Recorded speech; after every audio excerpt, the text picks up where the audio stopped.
Hello मेरे दोस्तों, मैं राहुल और स्वागत है आप लोगों का आपके अपने यूट्यूब चैनल आर के सेंटर पे। दोस्तों आज की वीडियो में हम लोग जानने वाले हैं एक इम्पॉर्टेंट क्वेश्चन। ठीक है, क्वेश्चन आपका इस प्रकार से रहेगा दोस्तों कि पालों, गुर्जर, प्रतिहारों तथा राजपूत के मध्य त्रिकोणात्मक संघर्ष पर प्रकाश डाले। आखिर पालों में, गुर्जर प्रतिहारों में तथा राजपूत के मध्य में क्या क्या संघर्ष थे। ठीक है, इसके बारे में हम लोग को पता करना है। ठीक है, मतलब इसके बारे में हम लोग को जानना है। ठीक है, ये जो क्वेश्चन है ना आपका बहुत तरीके से घुमा फिरा के देता है। ठीक है, तो चलिए सबसे पहले मैं आपको क्वेश्चन दिखा देता हूँ।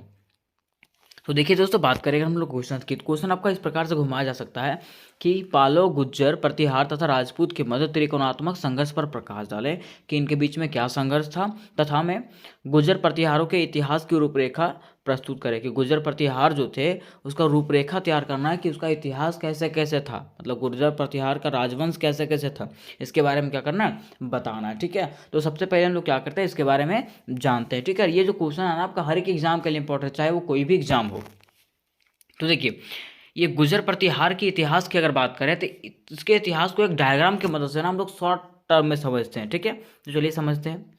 ये आपका डायग्राम हो गया। ठीक है, डायग्राम हो गया, बता दिया गया गुर्जर प्रतिहार। ठीक है, जो कहाँ के थे, गुजरात और राजस्थान के थे। कहाँ थे, गुजरात और राजस्थान के। ठीक है, अब देखिए इसमें से संस्थापक की बात करें, अगर गुर्जर प्रतिहार वंश के संस्थापक की बात करें तो इसका रियल संस्थापक जो है नागभट्ट प्रथम को कहा जाता है। किसको, नागभट्ट प्रथम को इसका रियल संस्थापक कहा जाता है। ठीक है, अब देखिए नागभट्ट प्रथम के बाद कौन आया था, तो वात्सराज आया था। कौन आया था, वात्सराज। देखिए ऐसा नहीं है कि नागभट्ट और वात्सराज के बीच में कोई नहीं आया था, आया तो बहुत सारे थे। ठीक है, लेकिन वो क्या थे, नियोग्य थे। ठीक है, अयोग्य थे, उनके अंदर कार्य करने का शक्ति ही नहीं था। ठीक है, तो जो जो अयोग्य थे, जो जो बढ़िया कार्य किए उसके बारे में यहाँ पे बताया गया। ठीक है, तो वात्सराज के आने के बाद उसने क्या किया, कि कनौज पे विजय कर लिया, पूरे कनौज पे क्या किया, विजय किया। ठीक है, अब उसके बाद वात्सराज के बाद कौन आया था, तो वात्सराज के बाद नागभट्ट द्वितीय आया था। कौन आया था, नागभट्ट द्वितीय आया था, जो क्या किया था, जो किसने किया, उसने क्या किया था, उज्जैन से कनौज राजधानी किया था। ठीक है, उसने क्या किया था कि उज्जैन से जो ना अपने राजधानी को कनौज में बदल दिया था। ठीक है, अब अगर नागभट्ट द्वितीय की बात करें, उसके बाद जो है ना कौन आया था, मिहिर भोज आया था। कौन आया था, मिहिर भोज। ठीक है, जिसको एक प्रतापी राजा का दर्जा दिया गया था। क्या दिया गया था, प्रतापी राजा का दर्जा दिया गया था। ठीक है, यहाँ पे देखिए इसके बारे में बताया गया कि ये जो था क्या किया था, कन्नौज जो है ना पूर्ण विजय कर लिया था, कन्नौज पर पूर्ण विजय ये कर लिया था। ठीक है, इसको जो है ना कई तरह का उपासना दिया गया था। ठीक है, क्या क्या बोला गया था, आदिवराह बोला गया था इनको, प्रभास के नाम से इसको उपासना दिया गया था, किनको, मिहिर भोज को। ठीक है, उसके बाद कौन आए थे, उसके बाद महीपाल आया था। ठीक है, महीपाल आया था और महेंद्रपाल आया था। ठीक है, महेंद्रपाल पहले आया था और महीपाल जो है ना बाद में आया था। ठीक है, तो महेंद्रपाल जो था ना एक वीर और महत्वाकांक्षी राजा था। ठीक है, कौन, महेंद्रपाल। ठीक है, जो क्या किया था, कनौज का मान सम्मान को बढ़ाया था। ठीक है, और महीपाल ने भी ऐसा ही किया। अब महीपाल के बाद जो क्या हुआ कि वहाँ पे जितने भी शासक आए ना सब नियोग्य निकले। ठीक है, नियोग्य निकलने के बाद क्या हुआ कि वहाँ का शासक जो था, वहाँ का साम्राज्य जो था वो क्या हो गया, बैठ गया मतलब उसका पतन हो गया। ठीक है, तो चलिए अब हम लोग जानते हैं स्टार्टिंग से एक एक करके संस्थापक कौन था, उसके बाद कौन आया था। तो देखिए क्वेश्चन हम लोग का था गुर्जर प्रतिहारों की उत्पत्ति, कि इसका गुर्जर प्रतिहार का उत्पत्ति कैसे हुआ है ना, और इसका क्या क्या इतिहास रहा। ठीक है, तो देखिए अगर बात करें पॉइंट पर पॉइंट आपको बताया गया दोस्तों कहानी की जैसे, कि गुर्जर प्रतिहारों की उत्पत्ति और पतन भारतीय इतिहास के विलक्षण घटनाओं में से एक है। ठीक है, उज्जैन के गुज्जर प्रतिहार शाखा का वास्तविक संस्थापक नगरभट्ट प्रथम था। ठीक है, आपको बताए थे कि गुज्जर प्रतिहार का उत्पत्ति और पतन भारतीय इतिहास के विलक्षण, मतलब बहुत सारी घटनाओं में से एक है। ठीक है, इतिहास की घटनाओं में से एक है ना, और बताया गया कि गुज्जर प्रतिहार शाखा का वास्तविक संस्थापक की बात करें तो कौन थे, नागभट्ट प्रथम थे। कौन थे, नागभट्ट प्रथम इसके रियल संस्थापक थे, है ना। इनके शासनकाल के निश्चित तिथि ज्ञात नहीं है। अगर बात करें इनके शासनकाल का तो इनका शासनकाल का जो रियल डेट है ना वो पता नहीं है। ठीक है, और संभवतः अगर बताया जाए, अगर मिनिमम मिनिमाइज करके बताया गया तो बताया गया कि उसने 8वीं शताब्दी से द्वितीय चतुर्दाश में शासन किया था। ठीक है, किसने, नागभट्ट प्रथम ने। ठीक है, बताया गया कि नागभट्ट के शासनकाल के प्रमुख घटना उसके राज्य पर अरबों का आक्रमण था। ठीक है, मतलब नागभट्ट के शासनकाल में उसका प्रमुख घटना क्या था, तो उसका प्रमुख घटना ये था ना कि उनके शासनकाल में अरबों ने क्या किया था, आक्रमण किया था उनके राज्यों पर। ठीक है, बताया गया कि ग्वालियर अभिलेख से यह जानकारी मिलती है कि नागभट्ट प्रथम ने शक्तिशाली और विशाल अरब सेना का को परास्त किया था। ठीक है, अब देखिए यहाँ पे जो ग्वालियर अभिलेख था, क्या था, ग्वालियर अभिलेख। ग्वालियर अभिलेख से यह पता चलता है ना कि नागभट्ट ने क्या किया था, एक शक्तिशाली और विशाल अरब सेना को क्या किया था, परास्त किया था। और ये जो है इतिहास में लिखा गया था, है ना। अब देखिए यहाँ पे खत्म हो गया आपका नागभट्ट प्रथम का। अब देखते हैं दूसरा में कौन आया था। अब बताया गया है कि इसके बाद देवराज का पुत्र वात्सराज सिंहासन पर बैठा था। ठीक है, आपको बताए थे कि इसके बीच में बहुत सारे राजा आए थे। ठीक है, लेकिन वो नियोग्य थे इसके बारे में, इसलिए उसके बारे में कुछ बताया नहीं गया है। ठीक है, दूसरे में कौन थे, वात्सराज हैं। ठीक है, बताया गया है कि इसके बाद देवराज का पुत्र वात्सराज सिंहासन पर बैठा था। किसके बाद, यहाँ पे बताया गया ना आपका नागभट्ट प्रथम के बाद। ठीक है, वह गुर्जर प्रतिहार वंश के प्रबल शासकों में से एक था। कौन, वात्सराज। ठीक है, गुर्जर प्रतिहार साम्राज्य को दृढ़ता प्रदान करने का श्रेय वात्सराज को ही जाता है। ठीक है, वात्सराज ने क्या किया था, गुर्जर प्रतिहार के वंश को जो है ना क्या किया था, एकदम मजबूती प्रदान किया था, है ना। वात्सराज एक महत्वाकांक्षी राजा था, उसने अपने साम्राज्य का विस्तार करने का प्रयत्न किया। ठीक है, इसने क्या किया, अपने साम्राज्य का हमेशा विस्तार करने का, हमेशा विकास करने का प्रयास करता रहा। ठीक है, आगे बताया गया है ग्वालियर अभिलेख से ये इस बात का जानकारी मिलती है कि वात्सराज ने मध्य राजपूताना में शासन कर रहे भिंडकुल को परास्त कर उस पर अधिकार कर लिया था। ठीक है, उसमें क्या किया था कि ग्वालियर अभिलेख से यह पता चलता है कि वात्सराज ने क्या किया था, राजपूताना में शासन कर रहे भंडीकुल को परास्त करके वहां पे अपना अधिकार कर लिया था। ठीक है, इसकी पुष्टि जो है ना कहाँ से होता है, ओसिया एवं दौलतपुर अभिलेख से होता है। ठीक है, कहाँ पे होता है, ओसिया और दौलतपुर अभिलेख से होता है। ठीक है, बताया गया है कि 783 ईस्वी में वात्सराज ने कनौज पर आक्रमण किया था और वहां पर विजय प्राप्त करके वहां का शासक इंद्रायुध को अपने सामंत शासक के रूप में नियुक्त किया। ठीक है, उसके बाद क्या किया था कि 783 ईस्वी में क्या किया इसने, वात्सराज ने कनौज पर आक्रमण कर दिया। किस पे, कनौज पे आक्रमण कर दिया और वहां पे विजय प्राप्त करके जो है अपने शासक को इंद्रायुध को वहां का शासक नियुक्त कर दिया। ठीक है, वहां पे उसको गद्दी पे बैठा दिया। ठीक है, अब दूसरा खत्म हो गया, तीसरा में कौन आया था, तीसरा में कौन आया था, तो वात्सराज के पास, मतलब वात्सराज के बाद की बात करें तो उसका पुत्र जो है ना नागभट्ट द्वितीय शासक बना। उसके बाद जो है कौन बना, नागभट्ट द्वितीय उसका शासक बना वहां का। ठीक है, नागभट्ट के शासक बनने के समय गुर्जर प्रतिहार साम्राज्य की स्थिति अत्यंत शोचनीय थी। अगर बात करें कि जिस समय वात्सराज के बाद मृत्यु हो गया था ना, उसके बाद कौन आया था, नागभट्ट द्वितीय आया। ठीक है, लेकिन नागभट्ट द्वितीय जब वहां का पादभार को संभाला, ठीक है, वहां का शासक बना, उस समय वहां का स्थिति जो था ना बहुत ज्यादा दयनीय था, खराब हो चुका था। ठीक है, जिसके बाद क्या किया कि नागभट्ट ने अपने वीरता और पराक्रम के द्वारा अपने साम्राज्य को फिर से शक्तिशाली बना दिया। और उसके बाद नागभट्ट द्वितीय ने क्या किया, फिर से अपने वीरता और पराक्रम के द्वारा अपने साम्राज्य को फिर से शक्तिशाली बनाया। ठीक है, उसने अपने शासनकाल में प्रतिहार साम्राज्य की राजधानी उज्जैन के स्थान पर कन्नौज को बनाया। ठीक है, उसने क्या किया, अपने शासनकाल में वहाँ की राजधानी जो उज्जैन थी, ठीक है, उसके स्थान पे उसको क्या बना दिया, कन्नौज बना दिया। ठीक है, मतलब उज्जैन को बदल करके कन्नौज को वहाँ की राजधानी बना दिया। ठीक है, बताया गया है ग्वालियर अभिलेख के अनुसार नागभट्ट द्वितीय ने आंध्र प्रदेश, सिंध, विदर्भ तथा कलिंग के राजाओं को अपने अधीन किया। ठीक है, मतलब ग्वालियर अभिलेख से पता चलता है ना कि नागभट्ट ने क्या किया, नागभट्ट द्वितीय ने क्या किया था कि आंध्र प्रदेश, सिंध, विदर्भ तथा कलिंग के जितने भी राजा थे ना उसको अपने अधीन में कर लिया था। कौन, नागभट्ट द्वितीय।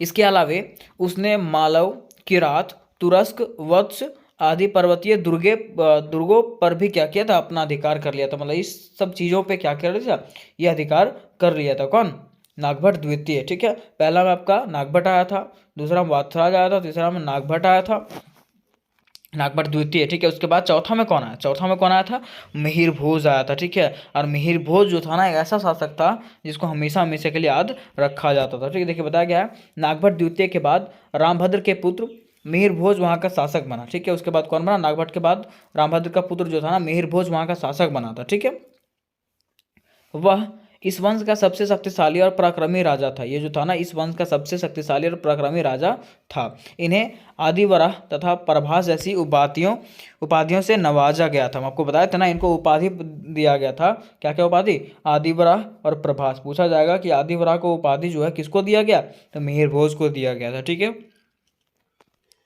इनका वर्णन बहुत से अभिलेखों और साहित्यिक स्रोतों से मिलता है। ठीक है, अगर इनका वर्णन की बात करें तो बहुत सारे अभिलेखों में और साहित्यिक स्रोतों में इनका वर्णन मिलता है। ठीक है, मिहिर भोज ने राजा बनने के बाद सबसे पहले 10 वर्षों तक अपने साम्राज्य की शक्ति और प्रशासन को सुदृढ़ किया। उसके बाद अपने साम्राज्य की विस्तार की और ध्यान देना शुरू किया। ठीक है, मतलब ये बताया गया है कि जब ये राजा बने, ठीक है, राजा बनने के बाद 10 सालों तक जो है ना, ये किसी चीज़ पे ध्यान ना दे करके अपने राज्य के शक्तियों पे जो है ना हमेशा ध्यान दिया। ठीक है, और अपने राज्य को क्या किया, सुदृढ़ किया, मजबूत किया। ठीक है, अब उसके बाद क्या किया, 10 सालों के बाद जो है ना अपने साम्राज्य का विस्तार करने पर ध्यान दिया ये।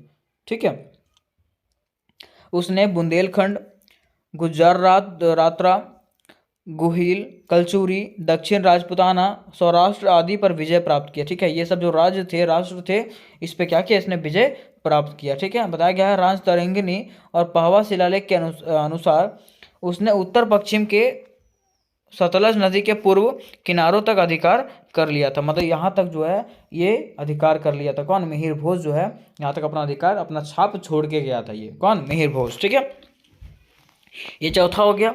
अब इसके बाद कौन आया था, इसके बाद कौन आया था, महेंद्रपाल आया था। कौन आया था, महेंद्रपाल। ठीक है, देखिए बताया गया मिहिर भोज के बाद उसका पुत्र महेंद्रपाल शासक बना। ठीक है, मिहिर भोज के बाद जो है ना उसका पुत्र कौन, महेंद्रपाल वहाँ का शासक बना। और वह भी क्या किया, अपने पिता के समान वीर और महत्वाकांक्षी था। ये भी क्या कैसा था, मतलब अपने पिताजी के जैसा, मिहिर भोज के जैसा वीर था और महत्वाकांक्षी था।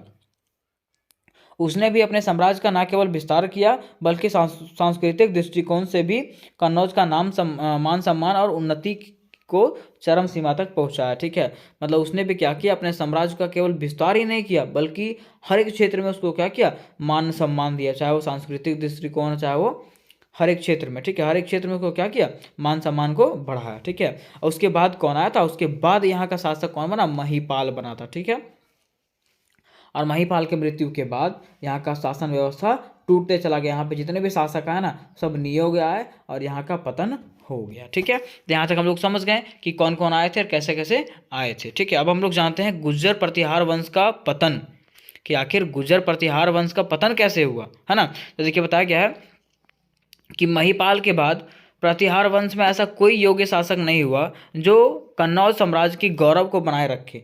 महिपाल के पश्चात इस वंश में अनेक शासक आए, लेकिन वे अपने अयोग्यता और दुर्बलता के कारण अपने विशाल साम्राज्य को संगठित नहीं कर सके। मतलब बताया गया कि महिपाल, आपको बताया था ना, महिपाल के बाद यहाँ का अंत हो गया। तो महिपाल के बाद प्रतिहार वंश में ऐसा कोई भी शासक नहीं हुआ जो कन्नौज साम्राज्य की गौरव को बनाए रखेगा। ठीक है, महिपाल के बाद अनेक शासक आए थे यहाँ पे। ठीक है, लेकिन उनके पास वो योग्यता नहीं था, वो मतलब वो क्या बोलते, मजबूती नहीं था कि वो अपने साम्राज्य को संगठित करके रख सके। ठीक है, तो देखिए अब जानते हैं कि कैसे कैसे इसका अंत हुआ था। बताया गया कि गुर्जर प्रतिहार वंश के पतन के निम्नलिखित कारण थे। अब क्या क्या पतन के कारण थे, तो उसका पतन का सबसे पहला कारण था कि महिपाल के बाद इस वंश का कोई भी शासक उसके जैसा शक्तिशाली एवं महत्वाकांक्षी नहीं था। इस कारण प्रतिहारों की शक्ति कमजोर होती गई। अब महिपाल के बाद जो है ना वैसा कोई भी शासक वहाँ पे नहीं आया। ठीक है, जिसके पास शक्तियाँ थी, जो योग्य था। ठीक है, कोई नहीं आया, जिसका कारण यहाँ का शक्ति जो है हमेशा क्या हो, ठीक है, धीरे धीरे कमजोर होता गया और ये पतन की राह पे चला गया। दूसरा कारण है दक्षिण के शक्तिशाली राष्ट्रकूटों शासकों के निरंतर उत्तरी अभियानों से गुर्जर प्रतिहार साम्राज्य को बहुत बहुत क्षति पहुंची। ठीक है, इसका सामना गुर्जर प्रतिहार वंश के शासक नहीं कर सके। ठीक है, अब देखिए हुआ क्या कि महिपाल के मृत्यु के बाद जितने भी शासक थे वो सब जान रहे थे, वहाँ के सब लोग शासक जान रहे थे कि ये लोग क्या है, निकम्मे हैं। ठीक है, नियोग्य हैं, ये लोग कुछ कर पाएंगे नहीं। तो इसी का फायदा उठा करके दूसरे साम्राज्य के लोग क्या कर रहे थे, इस पर हमला कर रहे थे। ठीक है, और हमला करने के बाद ये लोग संभाल नहीं पा रहा था, जिसके बाद यहाँ का शासन टूटता चला गया। फिर तीसरा बताया गया प्रतिहार साम्राज्य की दुर्बलता का फायदा उठा करके उनके सामंत चंदेल शासकों ने अपने स्वतंत्र राज्य बुंदेलखंड में स्थापित किया और वह प्रतिहार साम्राज्य पर अधिकार करने का प्रयास में लग रहे हैं। ठीक है, मतलब बताया गया है कि उन लोगों ने जब देखा कि प्रतिहार साम्राज्य की दुर्बलता हो चुकी है, मतलब ये कमजोर हो चुका है, तो वहाँ पे जितने भी साम्राज्य के राजा थे उन लोग इस पे क्या पड़े, टूट पड़े। ठीक है, क्या कि वो जान रहे थे कि अगर ये कमजोर हो चुका है तो ये हार जाएगा। ठीक है, और यहाँ के राजा इतने निकम्मे थे कि ये लोग कुछ कर पाएंगे नहीं, तो लोग इस पे अधिकार करने का प्रयास करने लगे। आगे बताया गया है कि विजयपाल एवं राज्यपाल के शासन के दौरान उनकी दुर्बलता का लाभ उठाते हुए चालुक्यों ने गुजरात काठियावाड़ में अपना स्वतंत्र राज्य की स्थापना की। ठीक है, जिसमें विजयपाल और राज्यपाल यहाँ के शासन कर रहे थे। ठीक है, उसके दौरान में उसके दुर्बलता के कारण क्या हुआ, चालुक्यों ने गुजरात और काठियावाड़ में अपना स्वतंत्र राज्य की स्थापना कर ली। ठीक है, इसी दौरान अन्य वंशों ने भी अपने स्वतंत्र सत्ता स्थापित कर ली। ठीक है, इसी कारण प्रतिहार साम्राज्य का विघटन होता चला गया। इसी प्रकार से प्रतिहार वंश का जो है ना क्या हो गया, विनाश हो गया। ठीक है, आगे एक और पॉइंट बताया गया है कि राज्यपाल और त्रिलोचन पाल के शासनकाल में महमूद गजनवी ने कन्नौज पर आक्रमण किया। ठीक है, मतलब राज्यपाल और त्रिलोचन पाल के शासनकाल में महमूद गजनवी ने यहाँ पे क्या किया था, आक्रमण किया था। ठीक है, राज्यपाल युद्ध से डरकर भाग गया, जिसके कारण क्रोधित होकर चंदेल शासक विद्याधर ने उसकी हत्या कर दी और त्रिलोचन पाल को अपने अधीन शासक नियुक्त किया। ठीक है, मतलब देखिए हुआ क्या कि राज्यपाल जो था युद्ध से डरकर भाग गया। किसके युद्ध से, महमूद गजनवी के युद्ध से डर करके वो भाग गया था। ठीक है, जिसके बाद क्या किया कि चंदेल शासक जो था विद्याधर ने, उसने क्या किया, उसका हत्या कर दिया। किसका हत्या, राज्यपाल का हत्या कर दिया। ठीक है, अब राज्यपाल की हत्या करने के बाद त्रिलोचन पाल जो था ना वो उसके अधीन हो चुका था। किसके, चंदेल शासक के अधीन हो चुका था। 1020 ईस्वी में महमूद ने पुनः कन्नौज पर आक्रमण किया और त्रिलोचन पाल ने वीरतापूर्वक इस आक्रमण का सामना किया, पर वे साम्राज्य की सुरक्षा करने में नाकाम रहा। ठीक है, जिसके बाद क्या हुआ कि 1020 ईस्वी में महमूद गजनवी ने फिर से क्या किया, कन्नौज पर आक्रमण किया। ठीक है, और जब आक्रमण किया तो त्रिलोचन पाल जो था ना वीरतापूर्वक इसको आक्रमण का सामना किया, लेकिन ये कुछ कर पाया नहीं, ये अपने साम्राज्य की सुरक्षा में नाकाम रहा। इस प्रकार से जो है वहाँ का साम्राज्य गुर्जर प्रतिहार वंश जो है टूटता चला गया और इसका विनाश नजदीक आ गया और उसका विनाश हो गया। ठीक है, यहाँ पे आपका पूरा क्वेश्चन खत्म होता है। ठीक है, अब हम लोग थोड़ा सा इसका निष्कर्ष जान लेते हैं कि क्या इसका निष्कर्ष निकला। देखिए, निष्कर्ष में बताया गया है कि इस प्रकार गुर्जर प्रतिहार वंश के एक शक्तिशाली साम्राज्य का पतन हो गया। और इस प्रकार क्या हुआ, गुर्जर प्रतिहार वंश जो एक शक्तिशाली साम्राज्य था उसका क्या हो गया, पतन हो गया, विनाश हो गया। प्रतिहार साम्राज्य के शक्तिशाली राजाओं ने अपने विजय अभियान के द्वारा शक्तिशाली और विशाल साम्राज्य की स्थापना की। जैसा कि हम लोग सब जानते हैं कि प्रतिहार साम्राज्य के जितने भी शक्तिशाली राजा थे वो अपने विजय अभियान के द्वारा शक्तिशाली और विशाल साम्राज्य की स्थापना किए थे। ठीक है, उन्होंने आक्रमणकारियों का भी मुकाबला किया, लेकिन महिपाल के बाद आने वाले शासक अयोग्य सिद्ध हुए, जिनके कारण वे अपने साम्राज्य को आक्रमणकारियों से सुरक्षा करने में नाकाम रहे और इस शक्तिशाली राज्य वंश का पतन हो गया। मतलब ये बताया गया है कि महिपाल के पहले जितने भी शासक आए थे सब क्या थे, शक्तिशाली थे, जिसने क्या किया, अपने साम्राज्य का विकास किया, विस्तार किया। ठीक है, लेकिन महिपाल के मृत्यु के बाद जितने भी शासक आए सब नियोग्य निकले, अयोग्य निकले। ठीक है, मतलब काम कर नहीं पा रहे थे लोग। ठीक है, मजबूती नहीं प्रदान कर पा रहे थे, जिसके कारण क्या हुआ कि वहाँ जब आक्रमणकारी जब आक्रमण कर रहे थे उसके ऊपर तो ये लोग सह नहीं पाए, उसका सामना नहीं कर पाए, जिसके कारण यहाँ का पतन हो गया, जिसके कारण गुर्जर प्रतिहार वंश का पतन हो गया। ठीक है, तो उम्मीद करते हैं दोस्तों कि ये क्वेश्चन आपको बढ़िया से समझ में आ गया होगा। अगर आपको इसका PDF चाहिए होगा तो डिस्क्रिप्शन में लिंक मिलेगा आपको, डिस्क्रिप्शन के लिंक से आप लोग क्या कर सकते हैं, ये वीडियोस को जाकर के देख सकते हैं। ठीक है, तो मिलता है नेक्स्ट वीडियो में, तब तक के लिए जय हिंद, जय भारत।